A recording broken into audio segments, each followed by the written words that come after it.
4.1% growth, GDP growth. That's pretty big, no matter which way the cards fall here. Critics say this is a fluke. Trump says it's sustainable. What say you?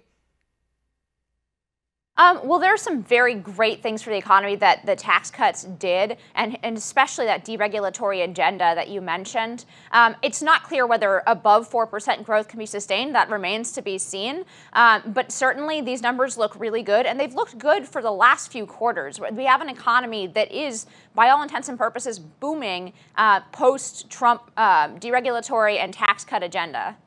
Right, and that's the three things, I guess, that I want to focus on, because I'm not looking at this saying, oh, he did it once, it'll happen every time just because he says it will. There are actual policies that he put into place that we can trace this back to. Those three things I mentioned in the introduction: the tax reforms and the tax cuts, deregulation, and being tough on trade. I don't think it's a coincidence that when you combine those three things, this is the result. There's no reason that I can see why that kind of growth would stop. Whether or not it's actually at 4.1% or in the high 3%, there's no reason why the economy shouldn't continue to go forward, because those aren't sort of one-off policies.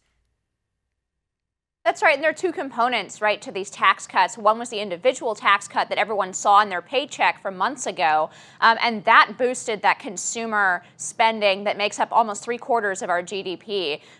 So that was the personal side of the tax cuts. The other part of it, of course, was slashing the corporate tax rate from 35% to something closer to what is the standard in other countries around the world, 21%. And that's brought investment and business growth and jobs back to the country. So this tax bill has done a lot, and then I really think it's hard to overplay the importance of this deregulatory agenda, right? This is something that I think conservatives should fully back President Trump on. He's done a great job of slashing some of these regulations, but it's not just the ones that he slashed, right? It's the ones that didn't go into effect. We had a very unstable business climate under President Obama for 8 years because there were constantly new job-killing regulations being churned out from the EPA, from the CFPB, from all of these agencies without much Democratic oversight, small d Democratic oversight from Congress. And businesses didn't know when the next big regulation was going to hit them. That creates a lot of uncertainty, a lot of red tape, and a lot of slowdown on the economy.